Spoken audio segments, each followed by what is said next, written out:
Hi hello வணக்கம். நம்ம எஸ்கேனாவுடைய latest update தான் இந்த வீடியோவில் பார்க்குறோம். இதெல்லாம் ஃபஸ்ட்டு பார்க்க போகிறது நம்ம எஸ்கேனா ஏதாவது நல்ல படங்கள் வரும்போது அந்த படத்தோடைய டேரக்டரோ இல்லைனா அந்த ஒரு படக்குழுவே கூப்பிட்டு பாராட்டுறது இல்லை நம்ம எஸ்கேனாவை நேரடியாக போய் வாழ்த்துக்கள் சொல்கிறது அப்படின்னு நம்ம எஸ்கேனா பல வருஷமாக பண்ணிக்கிட்டு இருக்காரு.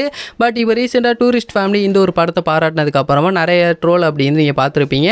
அதுவும் ஒரு 4 நாள் பார்த்துருப்பீங்க. அதுக்கப்புறமா அது அப்படியே ஆஃப் ஆகிருக்கும். அதுக்கு ரீசன் அப்படிங்கிறது நம்ம எஸ்கேனாவுக்கு அகேன்ஸ்டாக ஒரு நெகட்டிவ் கேம்பெயின் அப்படிங்கிறது பண்ணிகிட்டு இருக்காங்க. அது யார் அப்படி மாதிரி இது வரைக்கும் யாருக்கும் தெரியாது அப்படிங்கிற மாதிரி தான் நினச்சிக்கிட்டு இருக்காங்க. பட் நிறைய பேருக்கு தெரிஞ்சிருக்கும். ஸோ இனிமேல் நம்ம எஸ்கேனா நிறைய நெகட்டிவான நியூஸஸ், அதாவது நம்ம எஸ்கேனா பாசிட்டிவாக ஏதாவது பண்ணாலுமே கூட அதை பற்றி நெகட்டிவ் கமெண்ட்ஸ் ட்ரோல்ஸ் அப்படின்றது அதிகமாக வர ஸ்டார்ட் ஆகும். ஏன் அப்படின்னா நம்ம எஸ்கேனா இப்போ நெக்ஸ்ட் ஸ்டேஜுக்கு போக வேண்டிய இந்த நேரத்தில் தான் இந்த மாதிரி நெகட்டிவான நியூஸஸ் இந்த மாதிரி நிறைய விஷயங்கள் இப்போ ஸ்டார்ட் பண்ணியிருக்காங்க.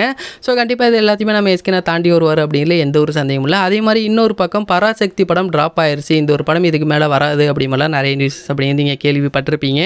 ஆனால் நம்ம ஆல்ரெடி சொன்ன மாதிரி தான் இப்போ பராசக்தி இதோடைய ப்ரொடியூசருடைய ப்ராப்ளம் எல்லாமே சால்வ் ஆனதுக்கப்புறமா இதோடைய ஷூட்டிங் அப்படின்னு ஸ்டார்ட் பண்ணிடுவாங்க அப்படிமா சொல்லியிருந்தோம். அதே மாதிரி சுதா கொங்கரா அவங்களே நேற்று ஒரு அப்டேட் அப்படின்னு கொடுத்துருந்தாங்க. பராசக்தியில் இன்னொரு 40 நாள் ஷூட்டிங் மட்டும் தான் பேலன்ஸ் இருக்குது. நம்ம எஸ்கேனா இப்போ மதராசி இதோடைய ஃபைனல் ஷெட்யூலில் இருக்காரு. ஸோ இதோடைய ஷூட்டிங் முடிச்சுட்டு வந்ததுக்கப்புறமா பராசக்தியோடைய நெக்ஸ்ட் ஷெட்யூல் அப்படின்னு ஸ்டார்ட் பண்ணிடுவாங்க. அப்படி மாதிரி இப்போ சுதா கொங்கரா அவங்களே அஃபீஷியலாக சொல்லியிருந்தாங்க. ஆல்ரெடி நம்ம சொல்லியிருந்தோம் பார்த்தீங்களா, பராசக்தி பொங்கலுக்குலாம் வராது அப்படிமா சொல்லியிருந்தோம்.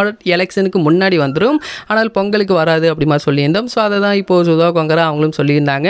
ஸோ கண்டிப்பாக இதோடைய ஷூட்டிங்லாம் முடிஞ்சதுக்கப்புறமா அஃபீஷியல் ரிலீஸ் டேட் அப்படின்னு எதிர்பார்க்கலாம். ஸோ கண்டிப்பாக பராசக்தி பொங்கலுக்கு வராது. ஏன் அப்படின்னா நம்ம எஸ்கேனா தளபதி விஜய் கூட கிளாஸ் பண்ண மாட்டார் அப்படி மாதிரி எல்லாருக்கும் தெரிஞ்சிருக்கும்.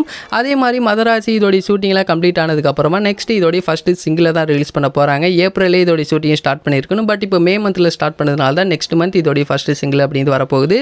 ஸோ எந்த மாதிரி இருக்க போகுது அப்படிங்கிறத வெயிட் பண்ணி பார்த்து தெரிஞ்சுக்கலாம். இந்த ஒரு வீடியோ உங்களுக்கு பிடிச்சிருந்தால் ஷேர் பண்ணுங்கள், லைக் பண்ணுங்கள், மந்திராமையோட சேனலை சப்ஸ்கிரைப் பண்ணிங்க.